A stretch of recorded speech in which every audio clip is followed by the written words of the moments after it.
आप सभी को सुंदर शरद पूर्णिमा की बहुत बहुत बधाई हो। बाबा विश्वनाथ की कृपा आप पर सदा बनी रहे। आ गया शरद पूर्णिमा की रात्रि।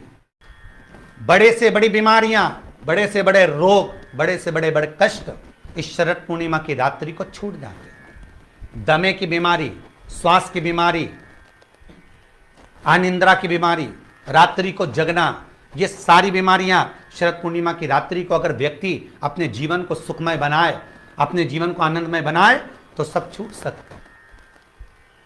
शरद पूर्णिमा की रात्रि को पीपल के पत्ते 5 लेकर उसके ऊपर खीर डालकर रात्रि को खा लेने से महाराज दमे की बीमारी, श्वास की बीमारी रुक जाती है। वो बीमारी बढ़ती नहीं है, उससे कष्ट नहीं होता। जिन बच्चों के नेत्र कमजोर होते हैं, रोशनी कमजोर होती है, शरद पूर्णिमा के दिन रात्रि को 12 बजे भगवान चंद्रदेव का दर्शन कराइए। 5 से 7 मिनट तक नयन मिलाएं चंद्रदेव के साथ और बाद में एक पीपल के पत्ते पर खीर जो चंद्र के नीचे रखी हुई है उसी खीर को चटा दीजिए। फिर चंद्र का दर्शन कराओ, फिर खीर को चटा दीजिए। महाराज नयन की ज्योति बढ़ती है, नींद नहीं आती तो निंद्रा देवी प्रवेश करती है, निंद्रा अच्छी आती है, आनंदित होता है। महाराज जिस व्यक्ति के शरीर में गांठ पड़ जाती हो, शरीर काला पड़ जाता हो, चट्टे पड़ जाते हो या दांत खाज खुजली हो जाता हो, उसके लिए भी शरद पूर्णिमा की रात्रि को 12 बजे महाराज भगवान चंद्रदेव के लिए 21 दिए जलाए जाते हैं। उस 21 दिए की कालोच एक थाली में इकट्ठी करी जाती है। कालोच को इकट्ठी कर कर शरीर में गाय के घी के साथ में जहां जहां जगह पर चट्टे हैं, गांठ है, वहां लगाया जाता है। उसको 5 या 7 दिन लगाइए। उसके बाद में रोज प्रतिदिन लगाने के आधे घंटे बाद स्नान कर लीजिए, आराम लगना प्रारंभ हो जाता है। महाराज आज शरद पूर्णिमा की रात्रि से लेकर कार्तिक पूर्णिमा की रात्रि के बीच में जो दामोदर भगवान का, कृष्ण का, शिव का मंगल आनंद करेगा, अभिषेक करेगा, पूजन करेगा, स्मरण करेगा, उसके सारे दुख दरिद्र दूर हो जाएंगे। रात्रि को आप बड़े प्रेम से खीर बनाओ, चंद्रदेव की साक्षी में रखो, भोग लगाओ भगवान श्री हरि को।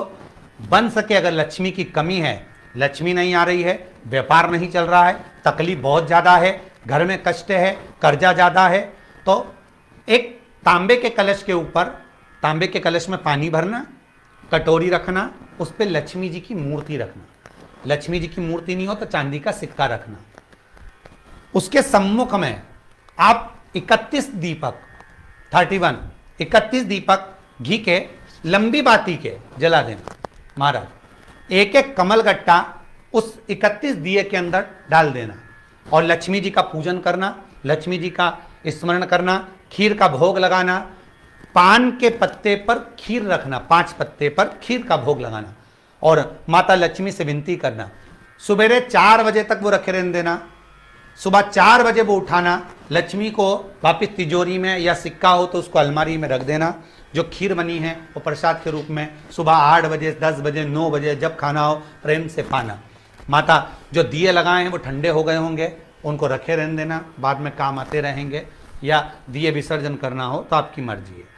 पर वो मट्टी के दिए लगेंगे, आटे के दिए नहीं लगेंगे, मट्टी के दीप लगाना है आपको। 31 घी के दिए लगाना है। लक्ष्मी जी का पूजन करो, कंकु, चावल, हल्दी, मोली से, सब तरह से। शरद पूर्णिमा की रात्रि को सुख मिलेगा, आनंद मिलेगा, लक्ष्मी की वृद्धि होगी, कार्य सिद्धि होगी। दूसरा क्रम, अगर कार्तिक पूर्णिमा हो, शरद पूर्णिमा हो, ये दोनों पूर्णिमा पर, शरद पूर्णिमा के दिन आप शाम को प्रदोष काल के समय 4:30 बजे से 6 बजे के बीच में 1 लोटा पानी, उसमें 5 बेलपत्र रखकर, 1 कमल गट्टा डालकर भगवान चंद्रेश्वर महादेव के नाम से भगवान शंकर को चढ़ा दीजिए। आपकी जो कामना हो वो कामना कर कर चढ़ाएं, विनती करें चंद्रेश्वर महादेव को और निवेदन करें कि हमारा ये कार्य सफल हो। केवल शरद पूर्णिमा के दिन चढ़ाइए, कार्तिक पूर्णिमा तक क्या फल मिलता है हमको जरूर बताइए। भी शरद पूर्णिमा की रात्रि को और कार्तिक पूर्णिमा की रात्रि को गर्भवती नारी अपनी नाभि पर यदि चंद्र की दृष्टि पड़वा लेती है तो बच्चा विकलांग पैदा नहीं होता है।